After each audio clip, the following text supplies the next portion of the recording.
우리가 살고 있는 이 세상은 주님의 손길 한 땀도 없네. 주님의 말씀은 갈망하는 우리에게 하늘의 비밀 알려주시네. 어둠 가운데 있던 이 세상에 빛으로 오신 하나님의 아들, 그의 말씀은 갈망하는 우리에게 하늘의 영광 비춰주시네. 하나님 말씀으로 아버지 마음으로 나 달려갑니다.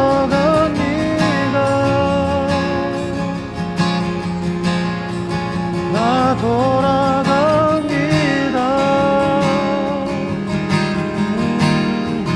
말씀이 육신 되어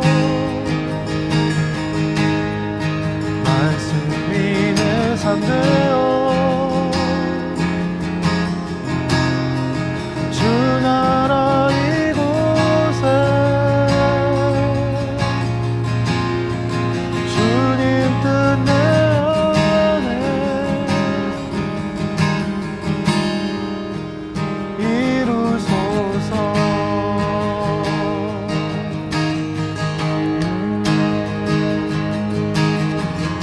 듣지 못했던 마음 주님의 성령 오셔서 보지 못했던 나의 눈 주를 보게 하시네. 듣지 못했던 마음 주님의 성령 오셔서 보지 못했던 나의 눈 주를 보게 하시네. 하나님 말씀으로 아버지 마음으로 나 달려갑니다.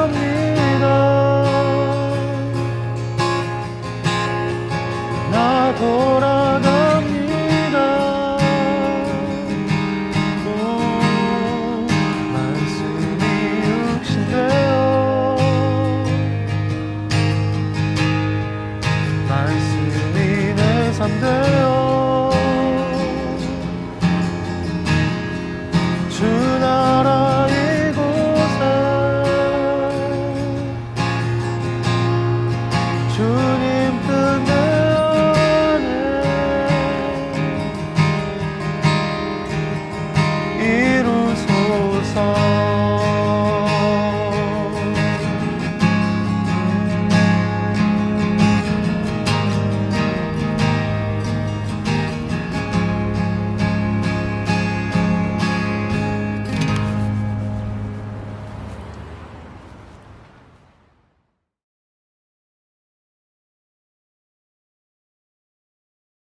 제8장. 이스라엘 자손이 자기들의 성읍에 거주하였더니 일곱째 달에 이르러 모든 백성이 일제히 스문 앞 광장에 모여 학사 에스라에게 여호와께서 이스라엘에게 명령하신 모세의 율법책을 가져오기를 청하매, 일곱째 달 초하루에 제사장 에스라가 율법책을 가지고 회중 앞, 곧 남자나 여자나 알아들을 만한 모든 사람 앞에 이르러 스문 앞 광장에서 새벽부터 정오까지 남자나 여자나 알아들을 만한 모든 사람 앞에서 읽음에 뭇 백성이 그 율법책에 귀를 기울였는데, 그때 학사 에스라가 특별히 지은 나무 강단에 서고 그의 곁 오른쪽에 선자는 마띠디아와 스마와 아나야와 우리야와 힐기야와 마아세야요, 그의 왼쪽에 선자는 부다야와 미사엘과 말기야와 하숨과 하스바다나와 스가랴와 무술람이라. 에스라가 모든 백성 위에 서서 그들 목전에 책을 펴니 책을 펼 때에 모든 백성이 일어서니라. 에스라가 위대하신 하나님 여호와를 송축하며 모든 백성이 손을 들고 아멘 아멘 하고 응답하고 몸을 굽혀 얼굴을 땅에 대고 여호와께 경배하니라. 예수아와 바니와 세레비아와 야민과 악국과 사부대와 호디아와 마세야와 그리다와 아사랴와 요사밧과 하난과 블라야와 레위 사람들은 백성이 제자리에 서 있는 동안 그들에게 율법을 깨닫게 하였는데 하나님의 율법책을 낭독하고 그 뜻을 해석하여 백성에게 그 낭독하는 것을 다 깨닫게 하니 백성이 율법의 말씀을 듣고 다 우는지라. 총독 느헤미야와 제사장 겸 학사 에스라와 백성을 가르치는 레위 사람들이 모든 백성에게 이르기를 오늘은 너희 하나님 여호와의 성일이니 슬퍼하지 말며 울지 말라 하고 느헤미야가 또 그들에게 이르기를 너희는 가서 살진 것을 먹고 단 것을 마시되 준비하지 못한 자에게는 나누어 주라. 이날은 우리 주의 성일이니 근심하지 말라. 여호와로 인하여 기뻐하는 것이 너희의 힘이니라. 레위 사람들도 모든 백성을 정숙하게 하여 이르기를 오늘은 성일이니 마땅히 조용하고 근심하지 말라 하니 모든 백성이 곧 가서 먹고 마시며 나누어주고 크게 즐거워하니 이는 그들이 그 읽어 들려준 말을 밝히 알미라. 그 이튿날 뭇 백성의 족장들과 제사장들과 레위 사람들이 율법의 말씀을 밝히 알고자 하여 학사 에스라에게 모여서 율법에 기록된 바를 본즉 여호와께서 모세를 통하여 명령하시기를 이스라엘 자손은 일곱째 달 절기에 초막에서 거할지니라 하였고 또 일렀으되 모든 성읍과 예루살렘에 공포하여 이르기를 너희는 산에 가서 감람나무 가지와 들감람나무 가지와 화석류나무 가지와 종려나무 가지와 기타 무성한 나무 가지를 가져다가 기록한 바를 따라 초막을 지으라 하라 한지라. 백성이 이에 나가서 나뭇가지를 가져다가 혹은 지붕 위에 혹은 뜰 안에 혹은 하나님의 전뜰에 혹은 수문 광장에 혹은 에브라임 문 광장에 초막을 짓되 새벽에 빗다가 돌아오는 중에도 초막을 짓고 그 안에서 거하니 너희 아들 여호수아 때로부터 그날까지 이스라엘 자손이 이같이 한 일이 없었으므로 이에 크게 기뻐하며 에스라는 첫날부터 끝날까지 날마다 하나님의 율법책을 낭독하고 우리가 이랫동안 절기를 지키고 여덟째 날에 규례를 따라 성회를 열었느니라.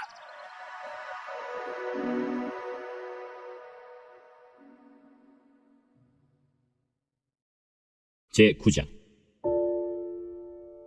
그달 29날에 이스라엘 자손이 다 모여 금식하며 굵은 베옷을 입고 티끌을 무릅쓰며 모든 이방 사람들과 절교하고 서서 자기의 죄와 조상들의 허물을 자복하고 이날의 낮 4분의 1은 그 제자리에 서서 그들의 하나님 여호와의 율법책을 낭독하고 낮 4분의 1은 죄를 자복하며 그들의 하나님 여호와께 경배하는데 레위 사람 예스와와 바니와 간미엘과 스바냐와 분니와 세레바와 바니와 그나니는 단에 올라서서 큰 소리로 그들의 하나님 여호와께 부르짖고 또 레위 사람 예스와와 간미엘과 바니와 하삼느야와 세레바와 호디야와 스바냐와 부다히야는 이르기를 너희 무리는 마땅히 일어나 영원부터 영원까지 계신 너희 하나님 여호와를 송축할지어다. 주여, 주의 영화로운 이름을 송축할 것은 주의 이름이 존귀하여 모든 송축이나 찬양에서 뛰어남이니이다.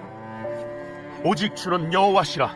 하늘과 하늘들의 하늘과 일월 성신과 땅과 땅 위의 만물과 바다와 그 가운데 모든 것을 지으시고 다 보존하시오니 모든 천군이 주께 경배하나이다. 주는 하나님 여호와시라.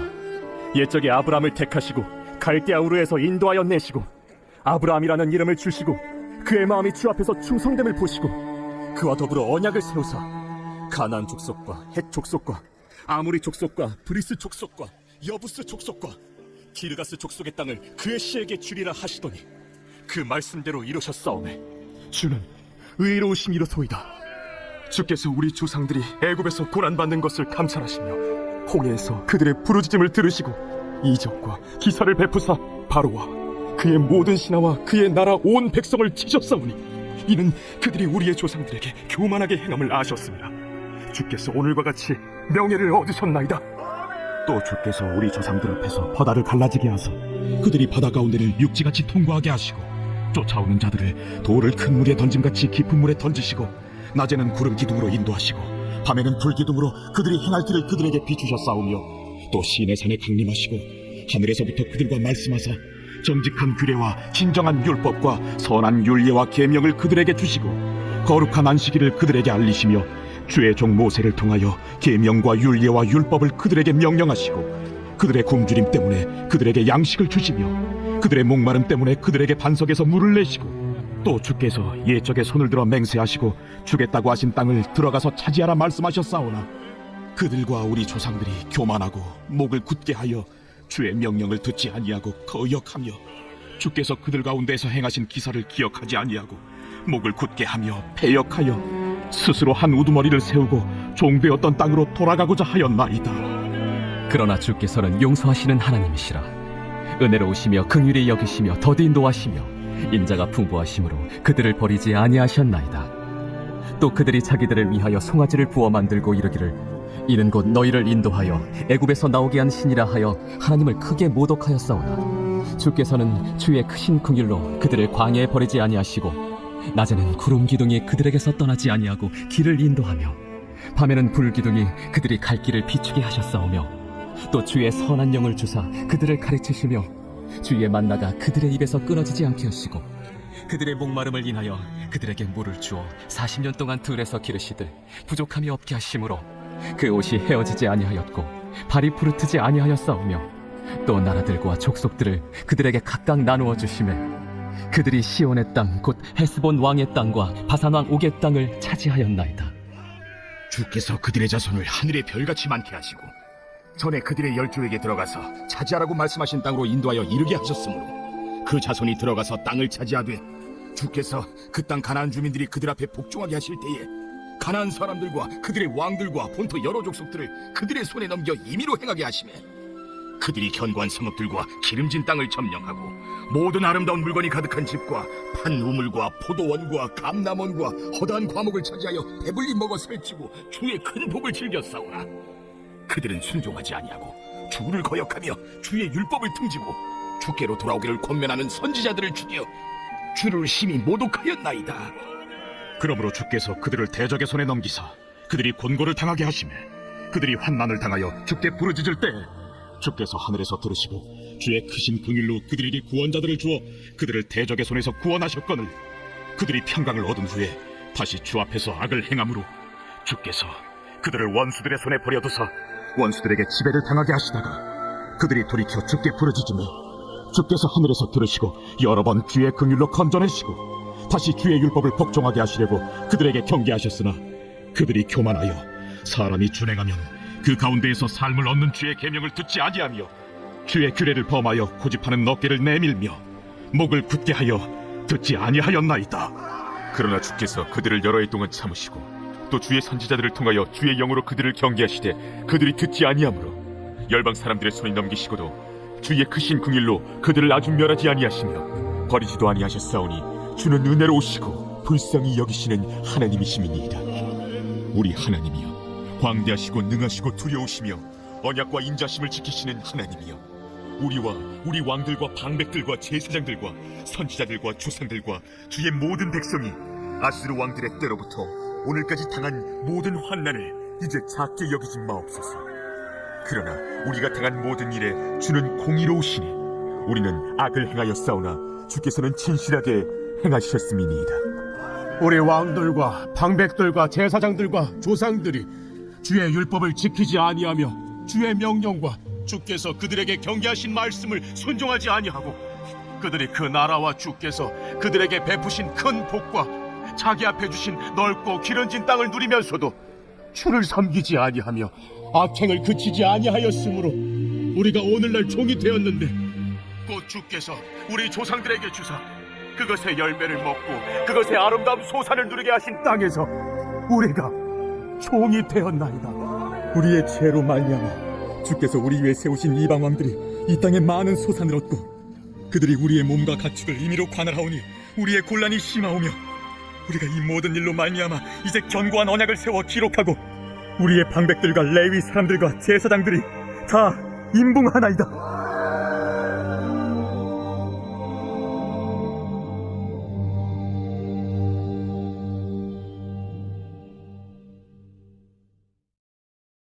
제10장 그 인봉한 자는 하가랴의 아들 총독 느헤미야와 시드기야, 스라야, 아사랴, 예레미야, 바스훌, 아마랴, 말기야, 핫두스, 스바냐, 말룩, 하림, 무레못, 오바디야, 다니엘, 긴느돈, 바룩. 무술람, 아비야, 미야민, 마아시야, 빌게, 스마야이니 이는 제사장들이요. 또 레위 사람 곧 아사냐의 아들 예수와 헤나닷의 자손 중 빈누이, 간미엘과 그의 형제 스바냐, 호디야, 그리다, 블라야, 하난, 미가, 르홉, 하사랴, 삭곤, 세레랴, 스바냐, 호디야, 바니, 분이누요. 또 백성의 우두머리들 곧 바로스, 바한모압, 엘람, 삿두, 바니, 분니, 아스가, 베베, 아도니아, 비그웨, 아딘, 아델, 히스기야, 아술, 호디야, 하숨, 베세, 하립, 아나돗, 노베, 막비아스, 무술람, 헤실, 무세사벨, 사독, 얏두아, 블라디아, 하난, 아나야, 호세야, 하나냐, 핫숲, 할르헤스, 빌하, 소백, 로흠, 하삼나, 마세야, 아히야, 하난, 아난, 말룩, 하림, 바나이니라.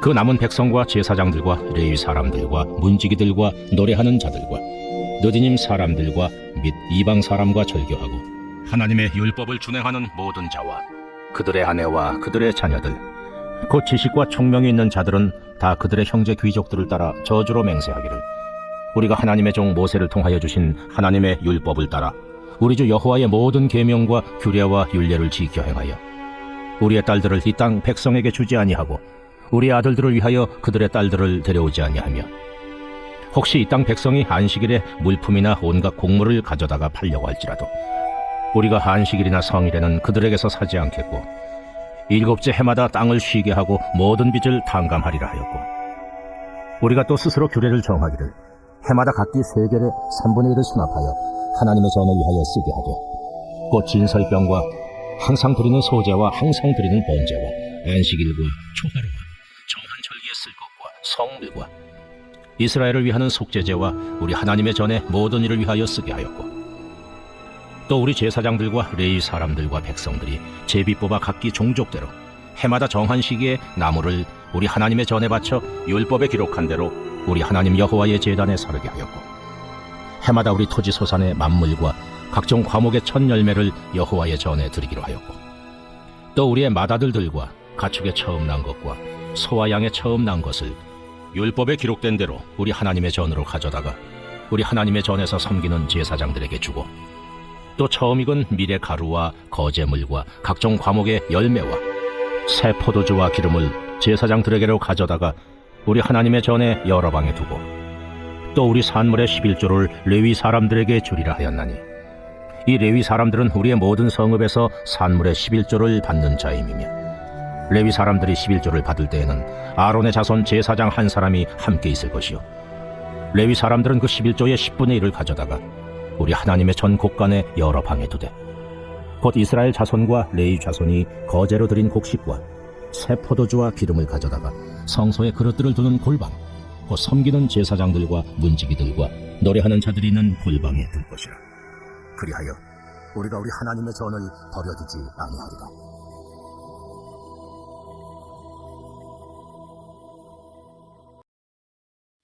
네, 할렐루야. 내 인의 성 6번째 시간입니다. 오늘 느헤미야 8장부터 10장까지 우리가 함께 말씀의 은혜를 나누도록 하겠습니다. 우리 지난번에 복습 문제 한번 풀어보고 또 함께 말씀의 은혜를 나누겠습니다.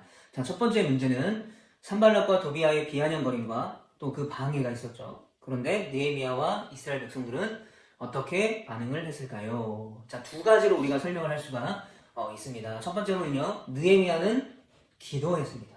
네, 느헤미야는 이제 이 총독으로서 대표자로서 하나님 앞에 이러한 상황들을 말씀드리고 하나님의 은혜를 구했습니다. 자, 이스라엘 백성들은 뭐랬냐? 이스라엘 백성들은 정성을 들여서 성벽을 계속 재건했습니다. 어떤 상황과 이런 비아냥거림과 방해에 요동하고 반응하는 것이 아니라 총독 느헤미야의 지휘 아래서 열심히 총독 느헤미야는 하나님 앞에 기도했고 또 이스라엘 백성들을 격려했고 또 이스라엘 백성들은 이런 것에 동요되지 않고 하나님 앞에 도움을 구하면서 성벽을 계속 중수했다입니다. 그래서 두 가지입니다. 느헤미야는 기도했고 백성들은 열심히 아무 일 없었다는 듯이 일을 했다. 자, 두 번째 문제. 느헤미야가 산발락과 방해꾼들에 의해서 예루살렘에 고립되었을 때에 했던 두 가지 대책이 있었습니다. 두 가지 대책. 이제 이 산발락과 도비아가 비아냥거리고 또 간접적인 방해를 했는데도 불구하고 이스라엘 백성들이 계속해서 이 성벽을 재건하고 중수하는 일을 멈추지 않자 이 산발락과 방해꾼들은 예루살렘을 포위하기 시작하죠. 남북과 동서남북으로 포위하기 시작합니다. 자, 위기에 처해져 있었고요. 그리고 언제든지 이들이 이제 예루살렘을 침략할 수 있었던 그런 상황이었다는 것입니다. 그런데 그때의 느헤미야가 뭐냐? 그때에도 느헤미야는 기도했습니다. 그리고 파수꾼을 세워서 경비를 삼엄하게 했고요. 또 일하는 사람들, 중수하는 모든 남자들에게 갑옷을 입히고 창을 주고 칼을 주고 해서 적의 침략을 대비했습니다. 느헤미야는 기도했고 파수꾼을 세웠습니다. 기도했다라는 것은 영적인 준비, 영적인 방어였고요. 그리고 파수꾼을 세웠다라는 것은 실질적인 대책이었다라는 것입니다. 자, 마지막 세 번째 문제는요. 자, 성벽 재건이 한창일 때 이스라엘 백성들 사이에 생겨났던 문제가 있습니다. 이제 외적인 문제, 산발락과 도비아와 아라비아 사람들, 게셈, 또 그 외의 족속들이 이제 둘러싸고 또 비아냥거리고 이 성벽 재건을 방해했던 것 외에도 이스라엘 백성들 안에서 문제가 생겼죠. 느헤미야 5장 말씀에 보면 경제적 불공평의 문제가 있었습니다. 간단히 설명을 드리면 이 당시 이스라엘 백성들, 이제 페르시아에서 돌아온 이스라엘 백성들 중에 남자가 다 이 성벽을 재건하는 일에 매달렸고 집안에 남아있는 여성들이 이제 생계를 꾸려 나가야 되는데 이제 부자인 사람이 있고 가난한 사람이 있다 보니까 먹고 살 길이 막막하니까 이제 땅을 팔기도 하고 또 부자는 계속 부자가 되고 가난한 사람은 계속 가난해지고 자기 자식을 노예로 파는 일들까지 벌어졌던 거죠. 그래서 그 안에 이 경제적 불공평의 문제가 있었지만 느헤미야가 이제 귀족들과 민족 대표들을 다 불러서 이제 거룩한 분노함을 가지고 그들을 타이르고 그들을 깨닫게 합니다. 그래서 모든 그런 경제적인 불공평에 대해서 해결을 하게 되는 것으로 느헤미야 5장이 끝나게 됩니다. 자, 정답을 맞춘 친구 한번 보도록 하겠습니다. 정답을 맞춘 친구는 짠, 여기 나옵니다. 자, 이번 주에는요, 적어도 제가 영상을 찍는 지금 이 시간까지 한 명이 답을 보내주었습니다. 아쉽게도 내일 내성을 하면 할수록 정답자가 줄어드는 것 같아요. 자, 김민규 학생 축하드립니다. 자, 그리고 5주 연속 5번 연속 출석 체크한 친구 또 고등부 김민규입니다. 네, 민규의 독주가 시작이 되었습니다. 여유롭게 아마 민규가 1등을 하지 않을까 싶어요. 그러나 여러분 아직 우리가 한 번 남았습니다. 끝까지 한 번이라도 또 참여하고 또 끝까지 말씀을 충분히 읽고 또 공부할 수 있는, 은혜 받을 수 있는 우리 모두가 될 수 있었으면 좋겠습니다. 자, 이제 우리가 느헤미야 8장부터 10장까지 말씀을 나눠보도록 하겠습니다. 8장을 우리가 들어가기 전에 간단한 복습을 좀 먼저 해보겠습니다. 느헤미야가 이제 7장 부분에 보면 이제 그 5장의 경제적 불공평의 문제가 생기고 또 그로 인해서 이제 느헤미야가 민족의 대표들 그리고 귀족들을 불러서 타이르는 장면이 나오죠.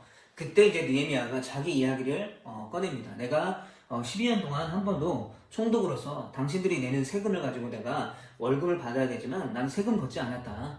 왜 그렇게 했냐? 내가 이 이스라엘 백성, 귀향한 이스라엘 백성들 안에 아무것도 없는 폐허와 같은 이 땅 가운데 너무나 가난한 백성들이 많아서 내가 받을 수 있었지만 받지 않았다. 가난한 백성들을 배려했다라는 것이고요.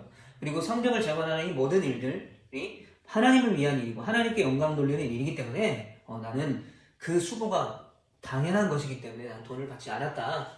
그러면서 이제 내가 이렇게 했는데 어떻게 너희가 이런 경제적 불공평의 문제로 서로 싸우고 또 서로 어떤 불편한 관계 있냐라고 이제 느헤미야가 이야기를 하게 됩니다.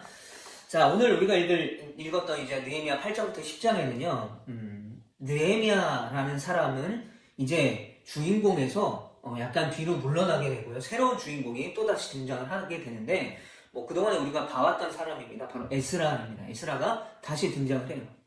느헤미야가 이제 주인공 역할을 하다가 조금 빠지고 이제 느헤미야 8장부터는 에스라가 재등장을 하게 됩니다. 자, 우리가 그 전에 에스라서를 공부할 때도 들었지만 에스라는 학자 겸 제사장입니다. 말씀을 연구하고 말씀을 가르치는 사람이었죠. 제사장 아론의 후손이었습니다. 율법에 익숙한 사람이었고요. 백성들이 이 율법책을 읽어달라고 이 에스라에게 요청하는 장면이 우리가 오늘 읽은 본문에 이제 8장에 등장을 하게 됩니다.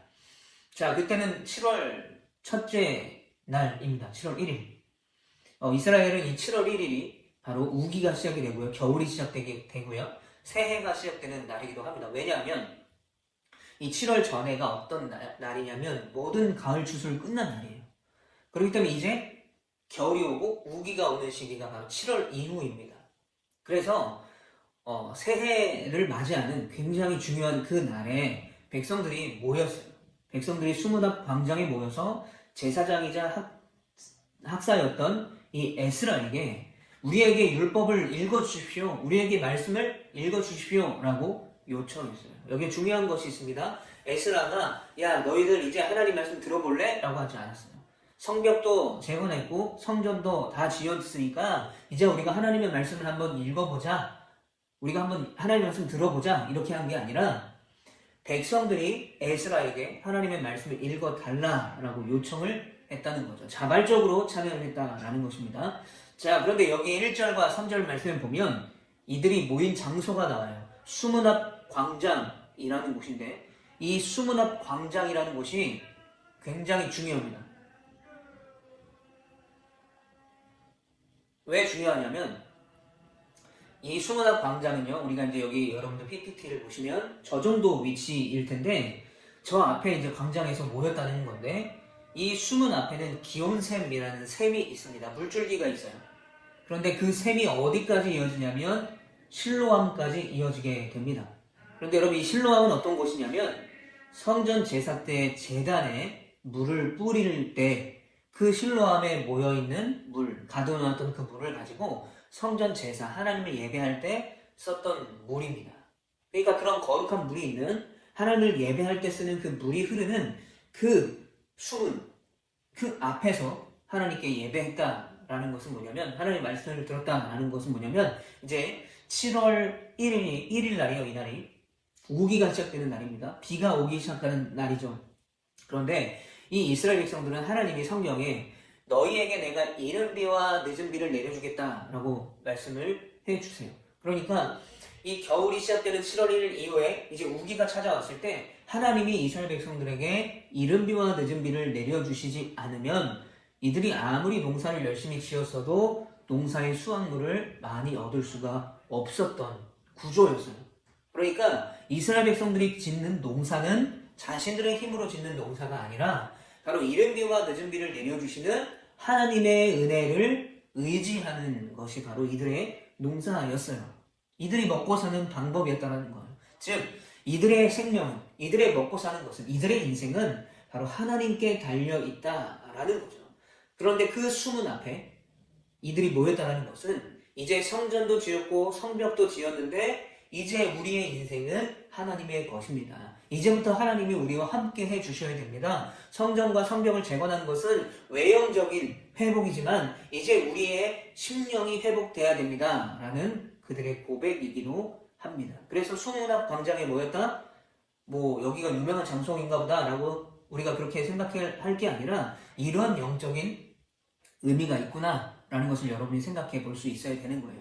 수문 앞 광장에서 하나님의 말씀을 듣기를 요청했다라는 것은 이제 이들이 하나님의 말씀으로 살아가겠습니다. 우리의 인생은 하나님의 말씀으로 움직입니다 라는 것을 인정하고 하나님을 의지하는 행위였다는 거예요.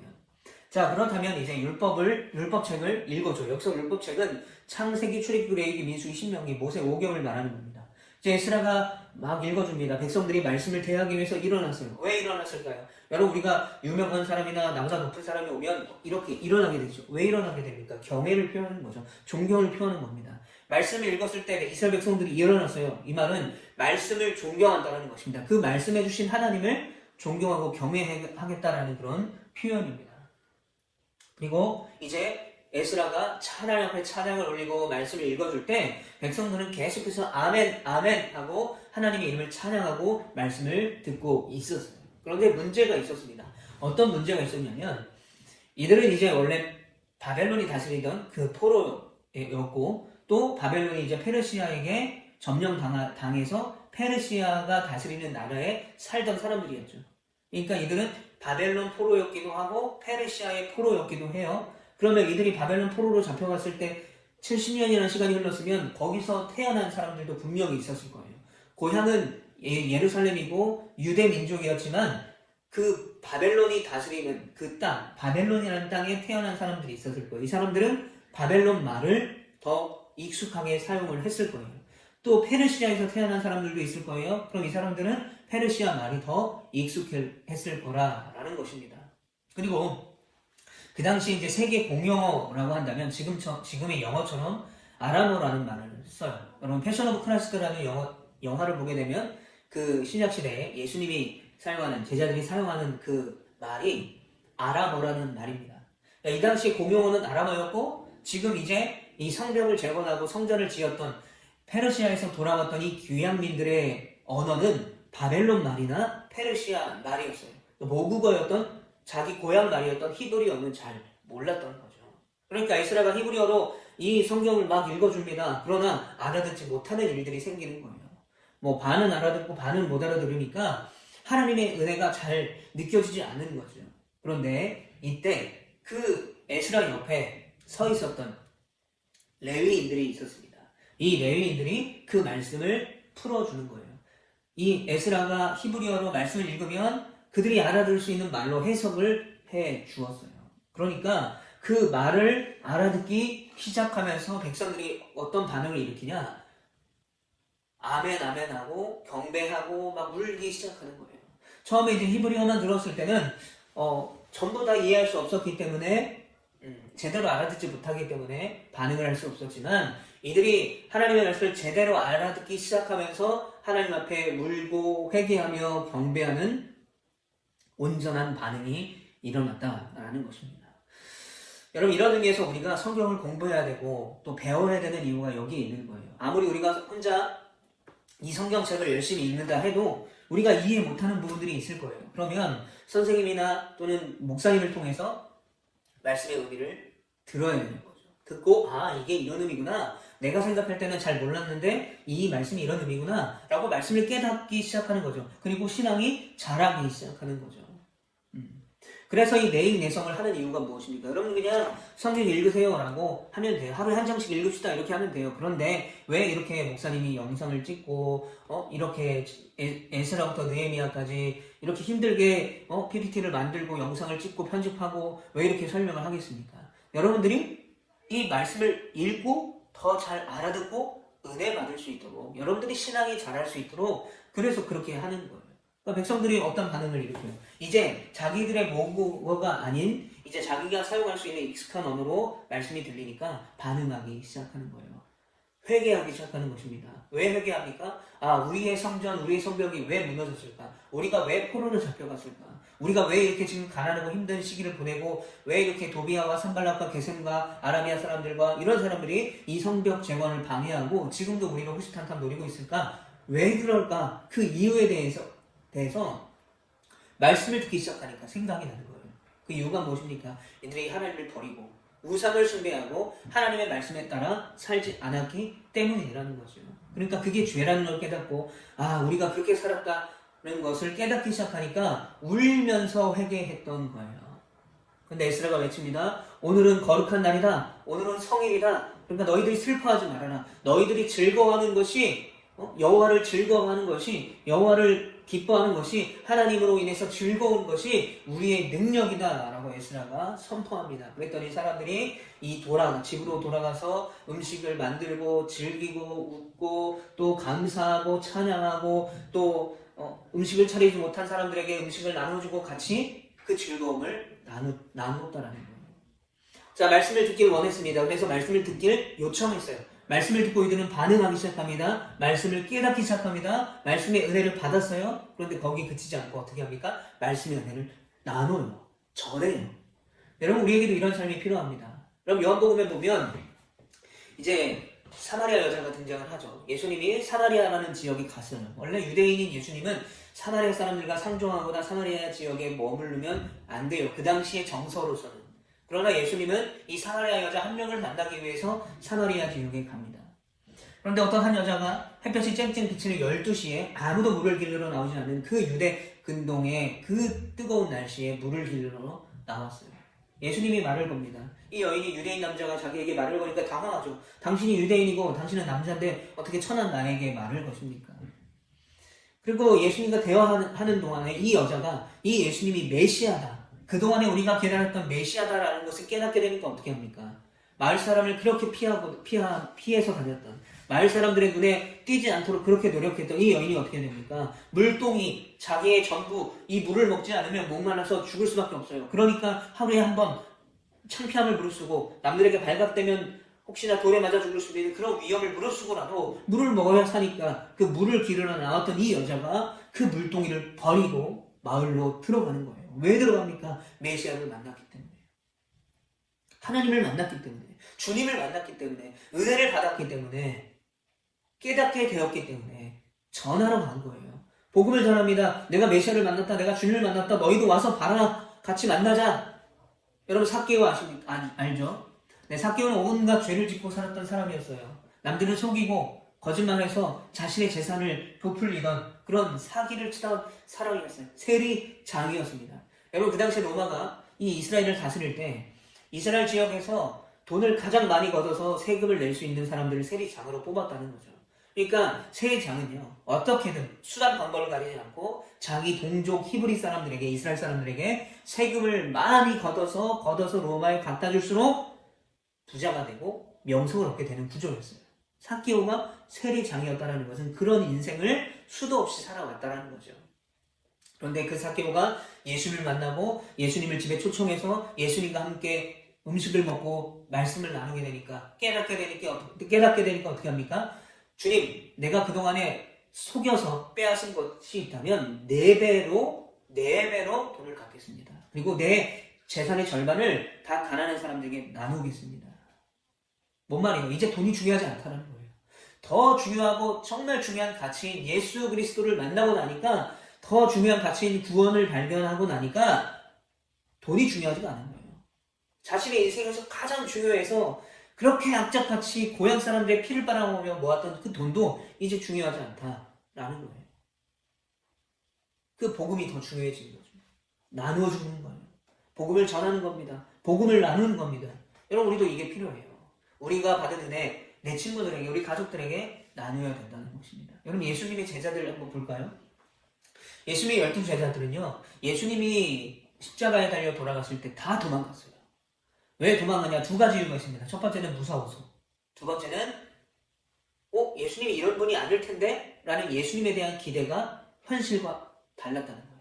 이들이 기대한 예수님은 로마 군대를 다 무찌르고 막 능력을 행해서 죽은 자를 살리고 눈먼 자를 눈을 뜨게 했던 그 능력을 사용해서 이 로마라는 나라에서 이 이스라엘을 지켜주는 강력한 왕이길 원했던 거죠. 그런데 이 예수님이 십자가에 너무나 힘없이 달려 돌아가시는 것을 보고 무섭기도 하고 내가 생각한 예수님과 너무 다르기도 하고 다 도망갔어요. 그런데 예수님이 부활하셔서 제자들에게 나타나기 시작했고 또 예수님이 40일 동안 그 제자들과 함께 있다가 하늘로 승천하십니다. 그리고 그들에게 보혜사 성령님을 보내주시고 성령 충만한 이후에 이 제자들이 완전히 변화된 상태였어요. 깨달았다는 거예요. 예수님이 누군지 진정저 예수님이 누군지 깨달았다는 거예요. 그 전까지 몰랐어요. 그러니까 도망갔죠. 그러니까 외면했죠. 그런데 진짜 예수님이 누군지 깨닫게 되니까 그 예수님을 전하기 시작하는 거예요. 그래서 제자들은 곳곳에서 복음을 전하다가 다 목숨을 바쳐 순교합니다. 베드로, 야고보, 안드레, 빌립, 바돌로메, 마테, 도마, 야고보, 다데오, 시몬 다 순교해요.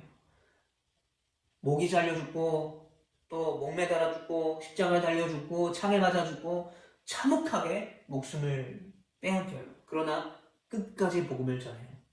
여기서 가룟 유다는 예수님을 팔았기 때문에 스스로 목숨을 끊게 되죠. 그렇기 때문에 가룟 유다는 빼고요. 또 요한이 있습니다. 요한은 반모섬에 유배를 당해요.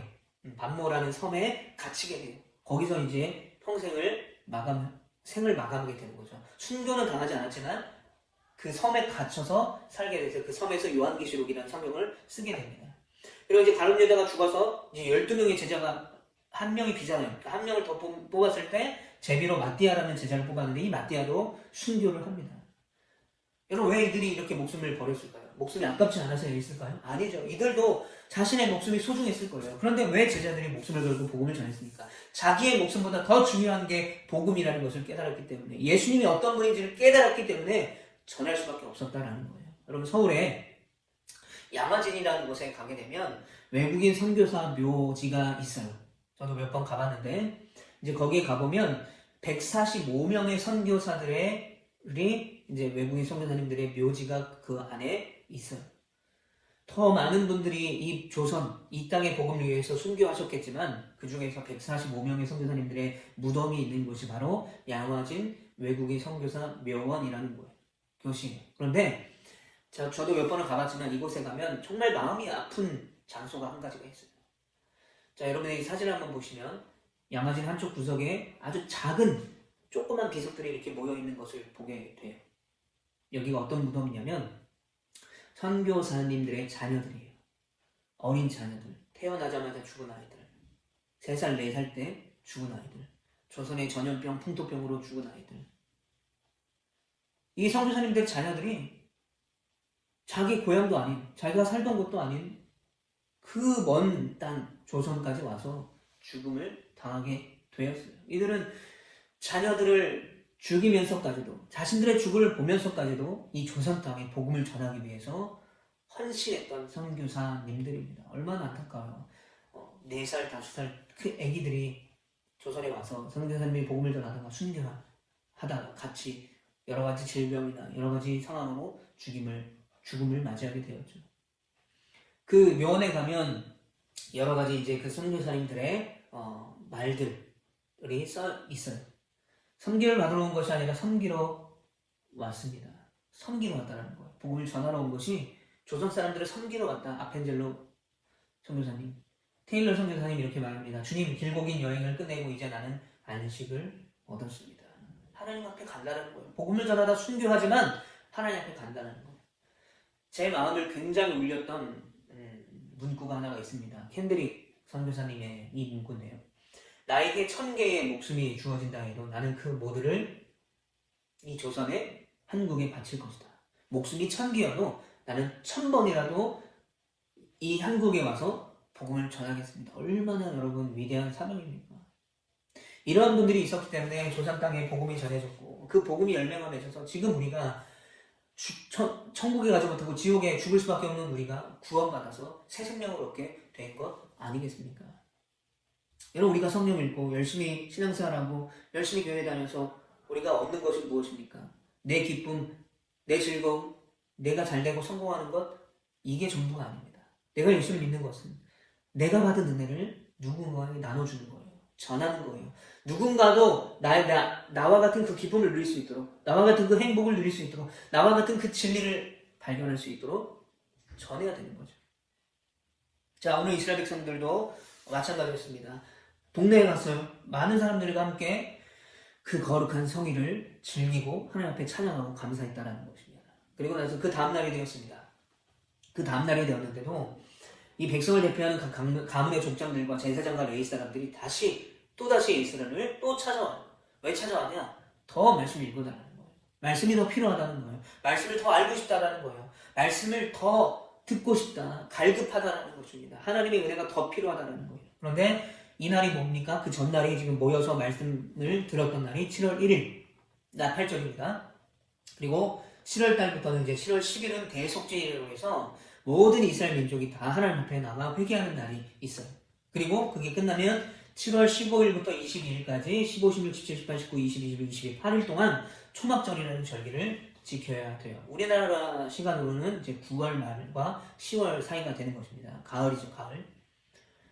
자, 이 7월이 굉장히 중요한 날이에요. 이스라엘 백성들에게는. 새해가 시작되는 날이기도 하고요. 또 대속죄일, 회개하는 날이기도 하고요. 초막절을 지키는 날이기도 합니다. 그런데 이들이 이제 이 율법책을 읽으면서 초막절에 대한 말씀을 듣고 초막절 절기를 제대로 이때부터 지키기 시작해요. 그러면 그 전까지 초막절을 지켰냐 지키지 못했냐라는 것은 뭐 신학적으로 여러 가지 이야기가 있지만 제대로 지키지 못했다는 거예요. 여러분, 왜 초막절을 제대로 지키지 못할까요? 초막절은 8일의 시간이 필요해요. 그만큼 한가하지 않았다는 거예요. 바빴다는 거죠. 그리고 그 8일의 시간 동안 그렇게 초막절을 지킬 만한 여유도 없고 신분도 포로였고 또 그 전에 가나안 땅에 있을 때는 먹고 사는 것에 바빴다는 거죠. 그러니까 이스라엘 백성들의 삶에는 하나님의 은혜를 바라보는 하나님의 중심이 아니라 자기 중심적으로 살다가 이 절기들을 놓쳤다는 거죠. 단순히 어떤 날을 어떤 절기로 지키는 것, 그것을 지키느냐 안 지키느냐의 그런 수준이 아니라 하나님을 그들의 주인으로 하나님을 그들의 우선순위로 모시고 살지 않았다라는 거예요. 그래서 이제 말씀을 듣기 시작하고 회개하기 시작하고 은혜 받기 시작하고 깨닫기 시작했던 그때부터 이스라엘 백성들은 제대로 된 초막절을 지킵니다. 자, 초막절은 어떤 날입니까? 이스라엘 백성들이 광야에서 초막 치고 살 때 그때를 기억하는 거예요. 그래서 느헤미야 8장 18절 말씀에 보면 이제 초막절 첫날부터 마지막 날 7일째 되는 날까지 계속해서 에스라는 율법책을 읽어줍니다. 그리고 매일 백성들은 주님 앞에 번제 제사를 드리고 죄를 고백합니다. 그리고 7일이 끝나고 마지막 8일째가 되는 날 성회가 열려요. 거룩한 하나님을 예배하는 성회가 열린다는 거예요. 자, 이 초막절의 깊은 의미는 무엇입니까? 광야 40년 동안 하나님이 이스라엘 백성을 먹이시고 입히시고 그들을 지켜주셨던 것, 그때의 은혜를 기억하고 감사하자는 거예요. 애굽에서 바로를 섬겨야 되고 애굽의 온갖 우상을 숭배해야 되는 그런 인생에서 하나님의 은혜로 애굽에서 나오게 하셔서 이제 하나님만 바라보는 백성을 만들어 주셨던 것처럼 이제 바벨론에서 페르시아에서 우리를 고향으로 돌아오게 하셔서 성전을 만들고 성벽을 재건하게 하시면서 그 하나님만을 바라보게 하는 백성으로 삼아 주신 것을 우리가 이제부터 기억하고 감사하자라는 것입니다. 우리가 이제는 다시는 그 은혜를 까먹지 말자. 우리가 다시는 우리 중심이 아니라 이제 하나님 중심으로 살자. 우리에게 만나 메추라기를 죽이시고 그 홍해를 가르시고 우리에게 십계명을 주셨던 그 하나님의 은혜를 기억하며 그 하나님께 붙들림 받은 인생을 살자라고 결단하는 것이 바로 이 초막절을 지킨 이유입니다. 그래서 느헤미야 8장은 이렇게 초막절을 지키고 마지막 거룩한 성회를 하나님 앞에 올려드리는 것으로 마치게 돼요. 자, 이제 9장으로 넘어가겠습니다. 자, 이제 9장과 10장 짧게 요약을 해드리겠습니다. 9장에서는요, 다시 이스라엘 백성들이요, 죄를 회개하고 고백하는 장면들이 나와요. 그리고 아주 중요한 장면이 하나가 나오는데, 38절에 보면 언약 갱신 예배를 이들이 드리기 시작합니다. 자, 느헤미야 9장은 에스라가 읽어준 여호와의 말씀을 들은 백성들이 또다시 회개하고 하나님과 다시 언약을 맺는 내용이에요. 왜 언약을 맺을까요?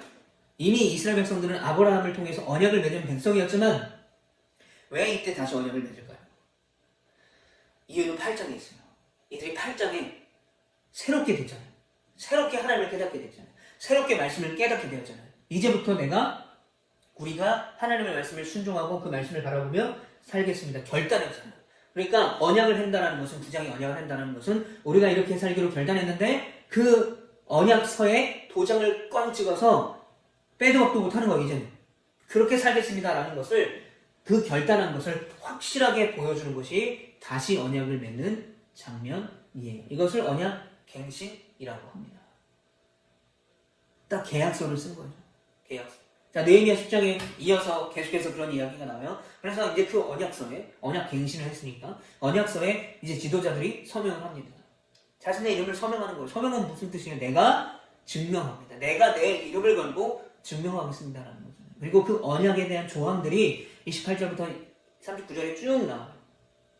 즉 이제 우리의 육신은, 우리의 모든 것은 내 것이 아니라 하나님의 것입니다. 우리가 이제 하나님의 것으로, 하나님의 사로잡힌 자들로, 하나님의 말씀의 은혜로 하나님만 바라보고 하나님을 우선순위 삼아 온전한 하나님의 백성답게 살겠습니다 라고 사인하고 도장까지 꽉 찍었다라는 거예요.